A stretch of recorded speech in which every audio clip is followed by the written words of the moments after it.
The important thing in the beginning that we want to talk about is the toxins, because effectively toxins lead to inflammation within our body, and then inflammation, if around long enough, becomes what we call chronic, or it is there for a long period of time, and the chronic inflammation leads to chronic disease or dysfunction of our body wherever that inflammation is occurring. When it occurs in, say, our knees or our shoulders or our hips, we call it arthritis. When it occurs in the blood vessels, we call it high blood pressure or cardiac disease, or vascular disease.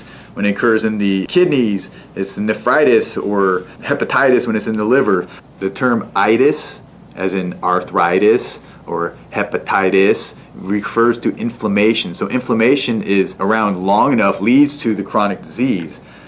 And the inflammation is initiated by toxins, is like what we would describe an irritant.